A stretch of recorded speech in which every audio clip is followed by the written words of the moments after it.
Hello. Okay. So I had two dreams last night. Okay. So the first dream, I was in a school. I was in a school and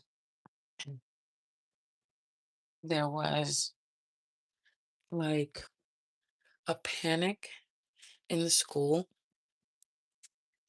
because there was a zombie type outbreak.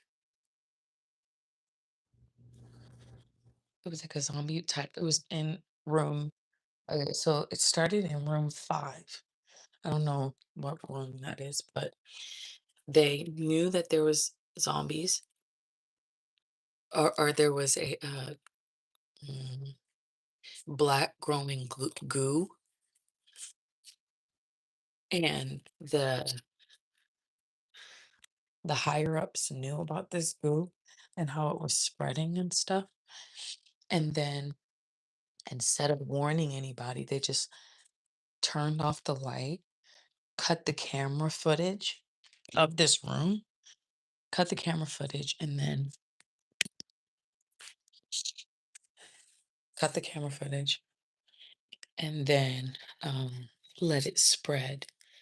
Well, unbeknownst to a lot of people, the virus started spreading very fast, and the school was taken over and like really quickly.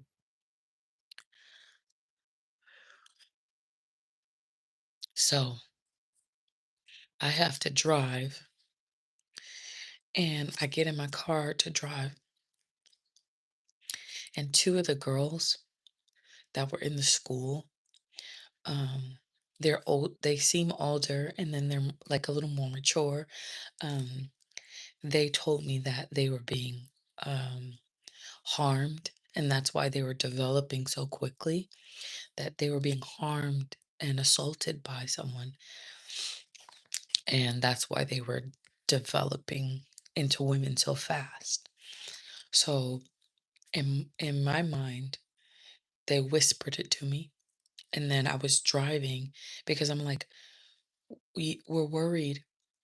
I'm worried about them. But then I go to my garage, and there's stuff everywhere in my garage. So I have to move stuff to put my car in the garage to make it safer. Okay. So that's like one of the dreams. And then on the front end of the machine, a bunny keeps visiting my front door 3 times so far. So that is a visitor coming. Someone's coming to visit, and I think it's Jesus finally breaching the veil. So the next dream, I was with on a plane with Trump, two scribes. So their job on the plane was to like count things and write it down. And there's someone on the like telecom telling them what to write down.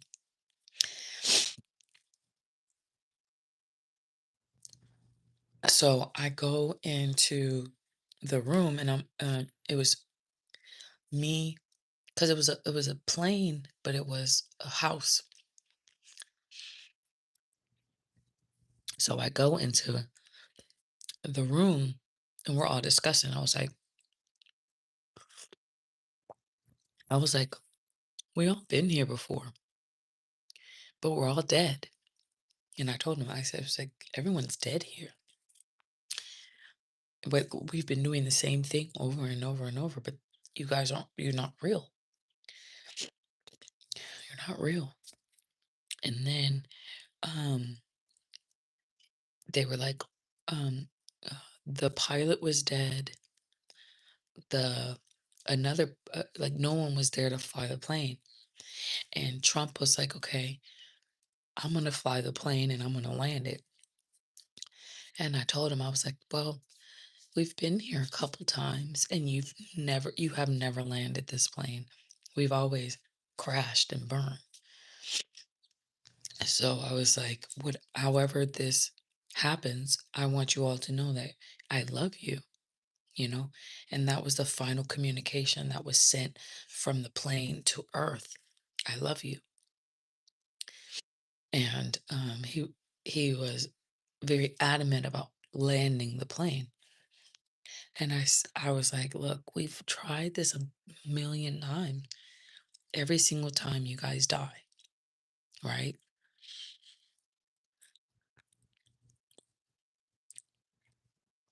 Every single time you guys die and you become ghosts. So the next thing is I find myself, because maybe I'm like the negative force in the area or in the air. They all go into the second room of the plane and shut the door and have a meeting. And I'm like, where's everyone at? Why aren't they hanging out with me, in in this plane? But um they went to the situation room without me. So I ended up being okay. My son, uh, came through and saved me and told me not to get on the plane. Jesus called my phone in my dream and was like, I thought I told you not to travel. I thought I told you not to get on a plane. And I go, I'm not on a plane. Jesus was like, oh, okay, well, I thought you were on the plane because, you know, whatever. And then I'm like at my house. I go to the front door, the front yard, and I move my car. I move my car,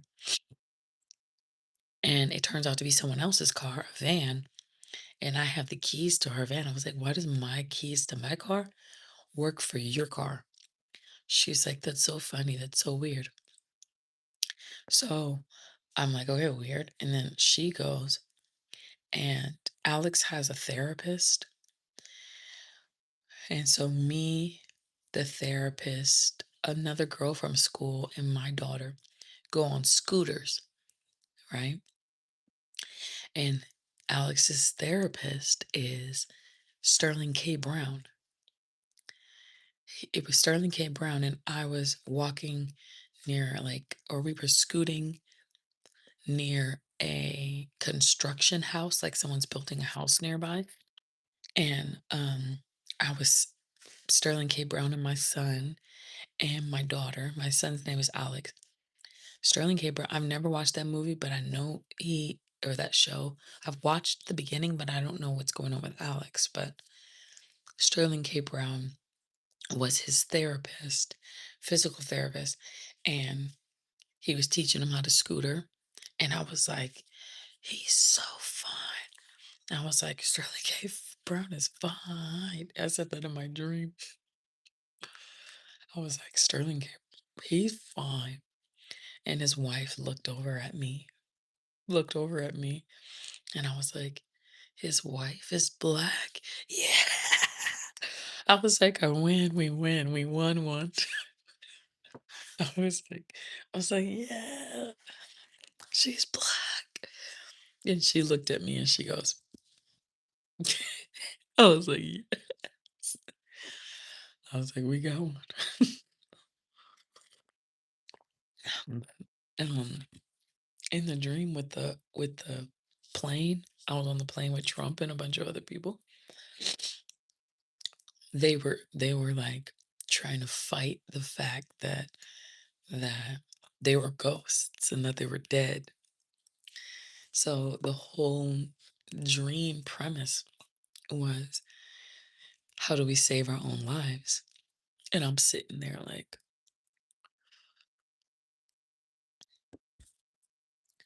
you guys can keep trying all you want, but you're dead. Like, you're dead. You're ghosts right now. I don't know what to tell you. So I believe he did attempt, because a lady came to open a window and it comes out this way or like this. So she's like, okay, watch. This is a way to save them. So she comes and she opens the window a way that no one's ever seen before. Opens it that way. And that was my cue to think, okay, well, there is a way to save this plane from collapsing into the sea, or um, that he's going to try to land the plane. Um, and she opened that window so that if it does happen, they can escape.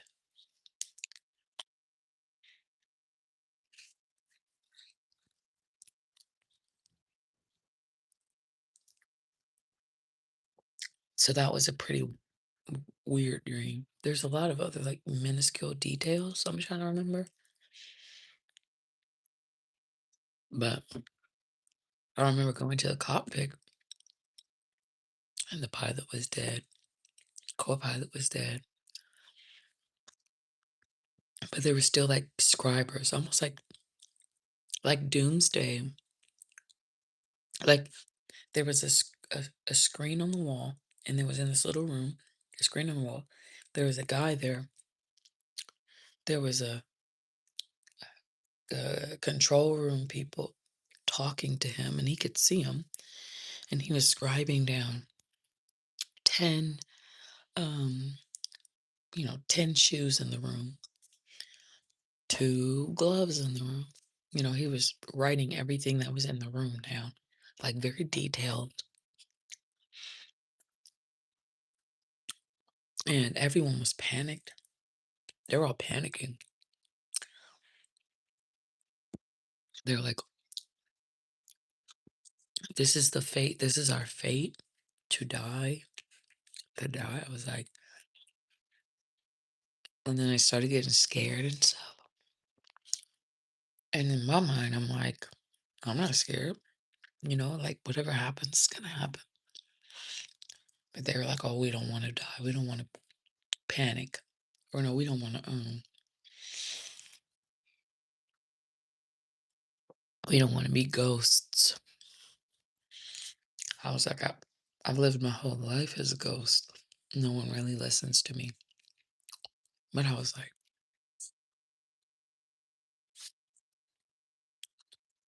you know what?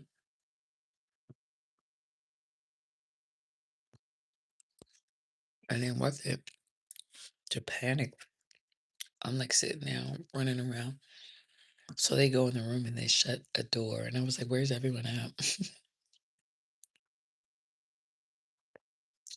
Like they're going to get real privacy. It's the first time I had a dream with Trump in it. That's weird. And zombies. Maybe not zombies, but like it was this goo, medical goo. Whenever the darkness, whenever you turn the light on, turn the light off, it grew. It was like, it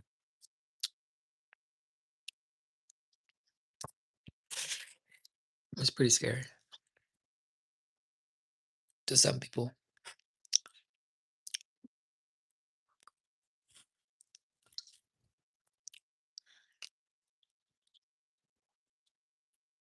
It was like,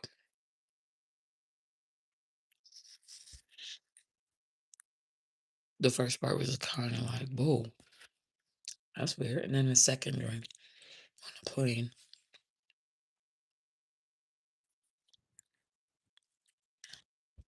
But at the end of the day, I was back home no matter what. I was back in the house. The bunny that visits me, that comes to the front door, I fed it some carrots and some celery, grapes and cucumbers and stuff as an offering. But I wonder what that means. Like I kept saying, there's going to be a visitor. There's going to be a visitor. But normally, when bunnies show up at your door, you're either going to get married or you're going to get pregnant. So, I mean, I've had bunnies in the front yard, but never at the front door waving to me, you know?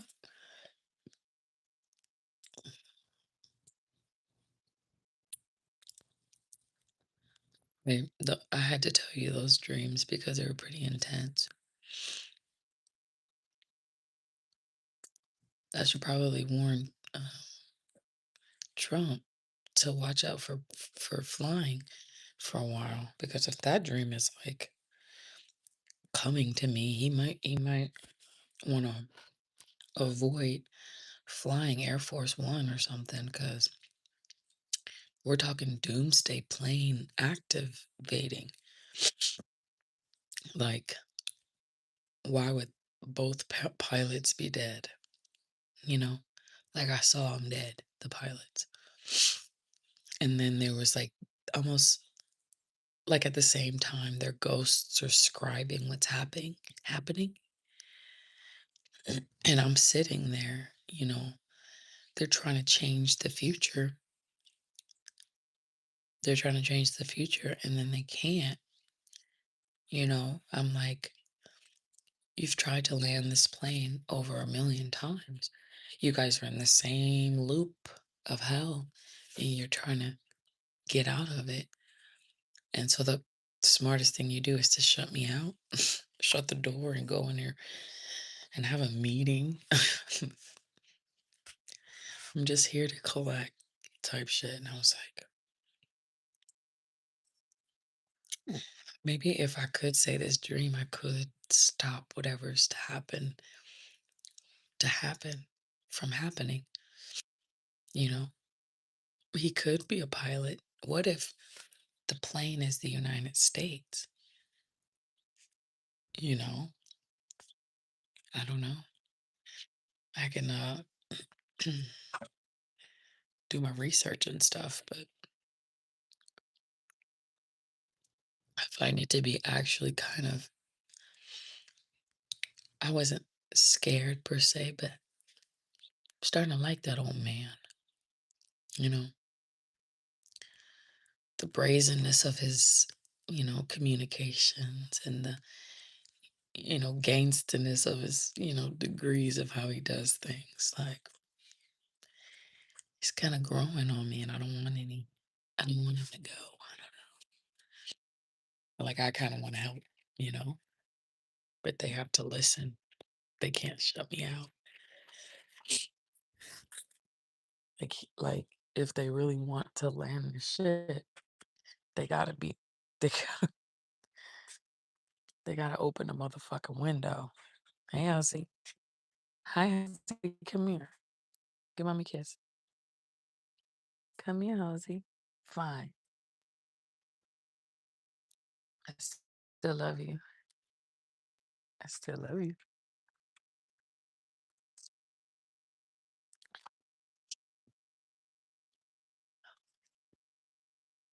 So, like, what if it's like me? I'm the woman who opened the window to make sure that they get out. You know, I'm not saying that my dream is a reality or whatever,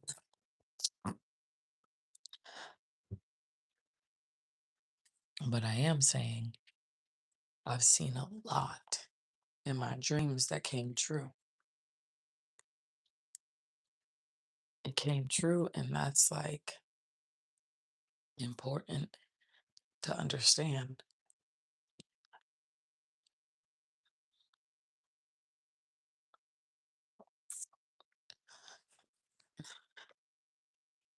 So, two things that I could take from that dream: one, zombie apocalypse. It starts in the dark and then it comes into light. And it could just be that goo is like, if it gets on you and you touch it, if it gets on you and you touch it, that this you get sick, right? You get a sickness in you. And I kept hearing it in room 5. They turned off all the lights. They turned off all the lights in room 5, and they turned off the surveillance camera that watches the thing, which could be that scientists were dabbling in scientists were dabbling in something they weren't supposed to, and they know how to put the cat out of take the cat out of the box, but they don't know how to put the cat back in the box.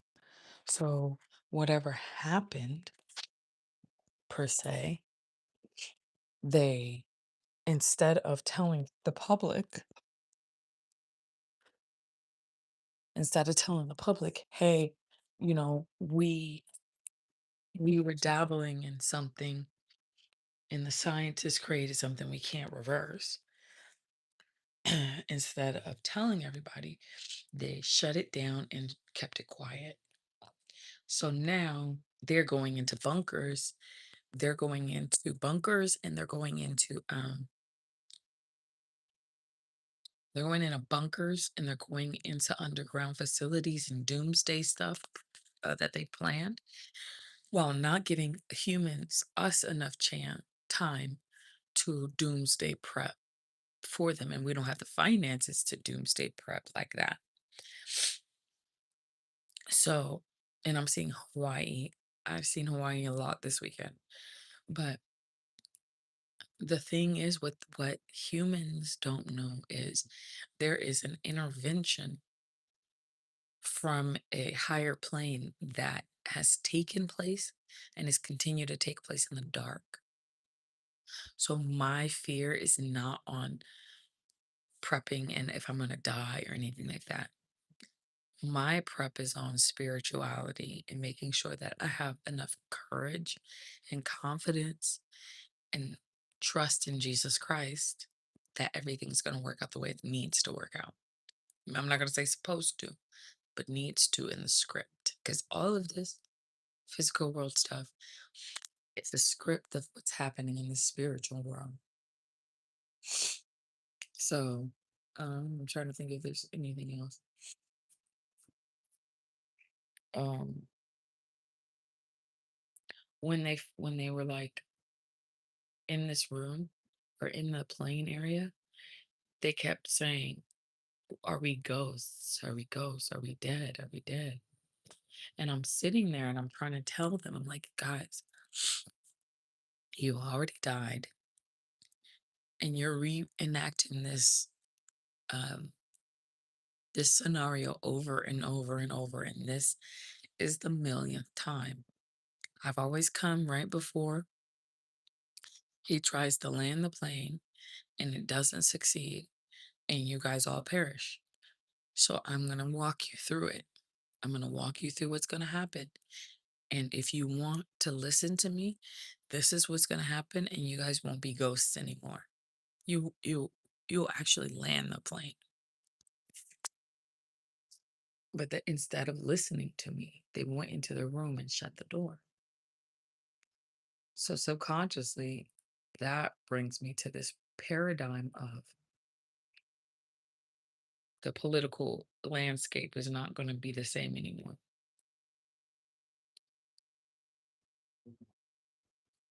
It's not going to be the same anymore because I tried my best to get those who are in power to listen and open a window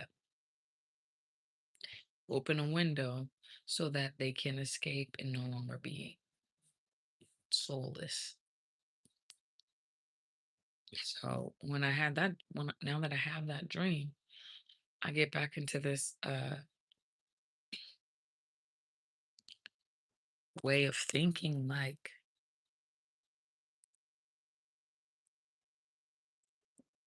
Like I go back to I go back. It was a dream. It's not the past. Um, I go back to my old job with Tony D'Alto, Anthony Gonzalez, and Clyde Holland, and I'm back into this job I used to have back in the day. at Holland, and it's the same thing. These managers, they had this like they had this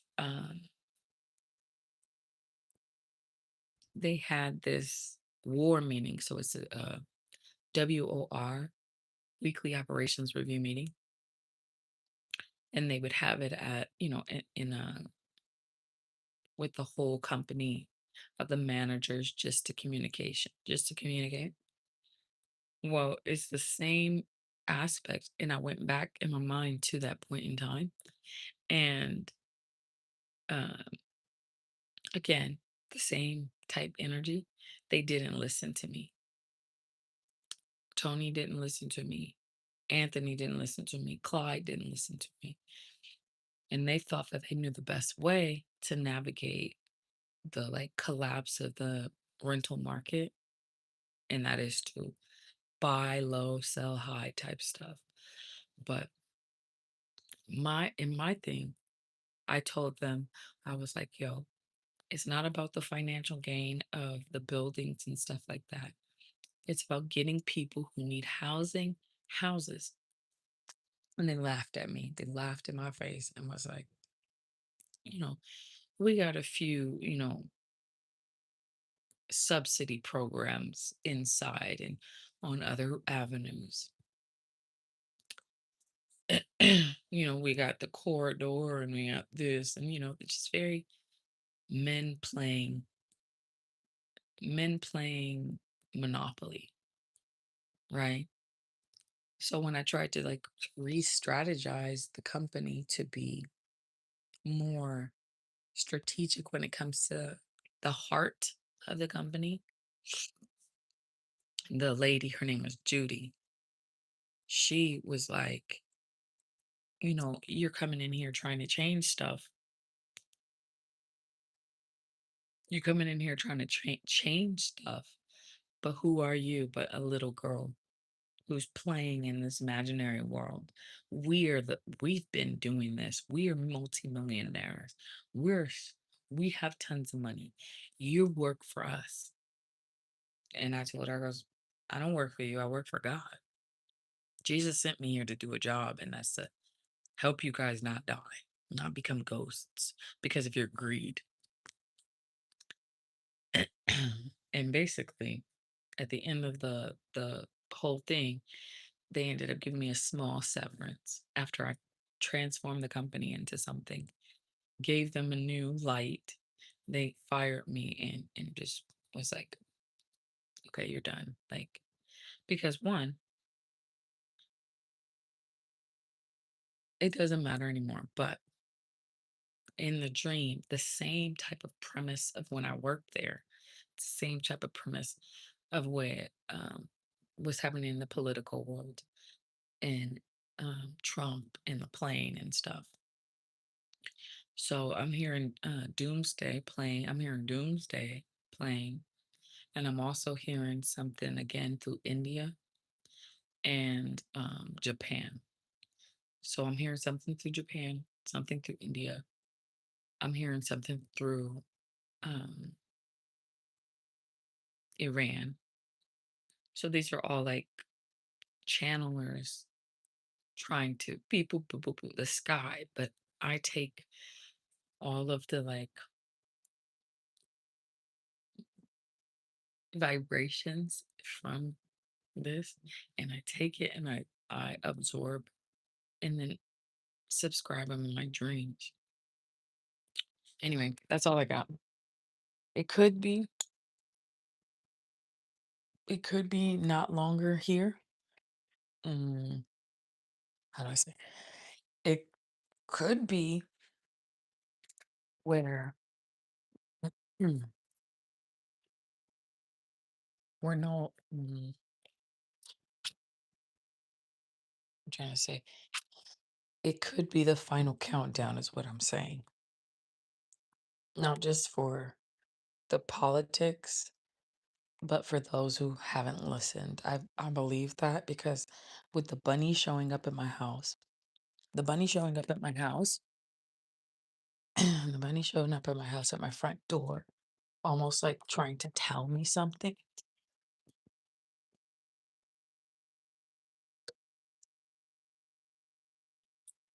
Mm.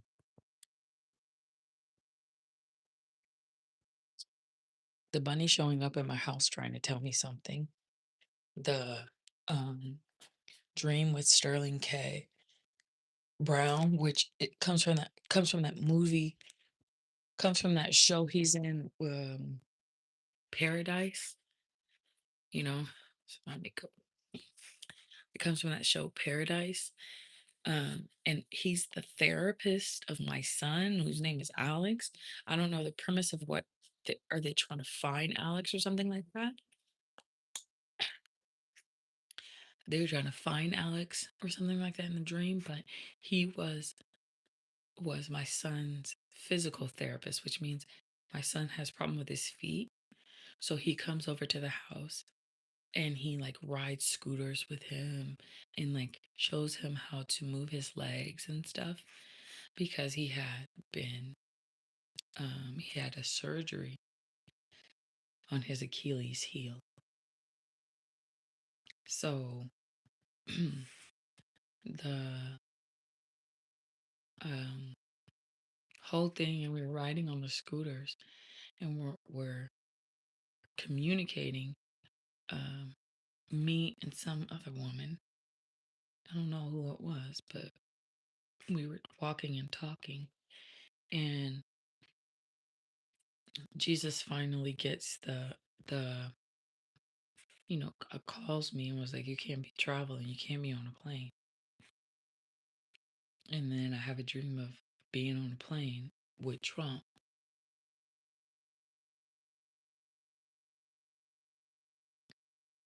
A squirrel's back. But I was on the plane, but I wasn't like on the plane, you know? Because Jesus told me, don't get on the plane.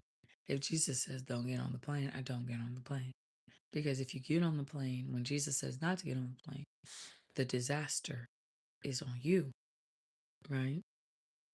I think there's something going on with the skies that everyone is going to start seeing now. And I don't know the like premise of it, but I can see these bands of future timelines slapping back to our skies.